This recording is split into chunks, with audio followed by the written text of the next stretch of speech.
You ever get to a scene like this, see what's going on behind you, you got a nice cascade, nice little waterfall happening, and you go, what am I doing with this? Like, there's so much going on. How am I supposed to make something out of this?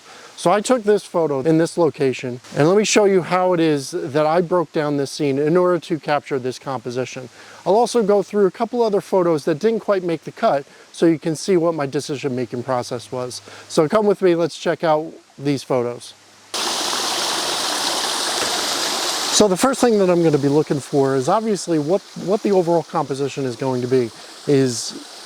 Using the rule of thirds, I'm going to place different parts of my scene on the different areas in the rule of thirds grid just to see where it looks the best, to see if any lines show up in my composition. But overall, the first thing that you want to do is set up with the rule of thirds, because you can at least adjust to other compositions from there. So I could use, because of the way that this scene is laid out, I could use the golden ratio for the spiral coming in. I could probably use, the wider rule of thirds that goes with that golden ratio. I might be able to use a different composition altogether. I'm currently shooting it as a portrait. Maybe I'll change it to a landscape.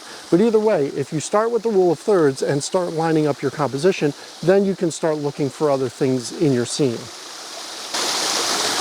So now that you've gotten your scene composed and you're in kind of where you wanted to be, now it's time to start really breaking down your scene. Start looking at your image and start looking at what it is that you want to focus as your main points of interest. Now is the time to start looking for shapes and lines. You know, I mentioned before that I have a line that runs through this. I might have to change lenses in order to get that line completely. I'll actually start looking for other shapes that go along with it. Do I have any kind of square or triangle or anything that helps point me to my main subject? So I can use those shapes to point to the main subject, but also then use that line going up through the scene in order to get there as well. So the last part of this is going to be light. As you can see, the light has changed here a little bit. It's a beautiful day. You know, the sky is pretty clear, nice blue skies, but there are some light fluffy clouds that are floating around that are occasionally dimming down the light. As you can see, it's darker now. It's actually evened out a lot of the light of the scene. So you also have to make a decision as to, are you going to wait for a moment like this? Are you going to wait for a moment on a cloudier day where you get a single sunbeam of light or something falling onto your subject? It's your decision to make, but you got to find what's going to be the most beneficial for your scene and the most beneficial for the interest of your image. So you got to make a decision going back and forth. This is digital photography, so take all the photos you want. So you can take in both light and dark in order to see which one you like better, see which one pops more for you.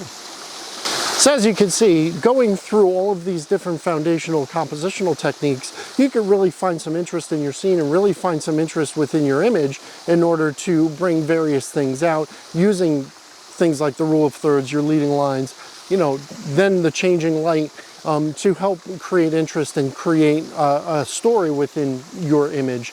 When you put all these things together, you can really put together a great image, and that's where you can then start playing around. Because now that I've gotten this first image, I'm going to start looking around at other things in the scene. I might change lenses. I talked about it before. In order to get this line that I'm seeing here that I really like, I'm going to change lenses, and I'm going to do this at a wider angle. I used the telephoto lens because I am set back from the waterfall, so I wanted to get in tight, as you can see in this image. So once you then take your images home and get it into Photoshop or Lightroom, you can then start looking more for some of those other objects or lines within your scene in order to not only edit your image, but then crop your image as well. Because this image may look great right now as this portrait. If I crop this to 4:5, I might lose some of my line.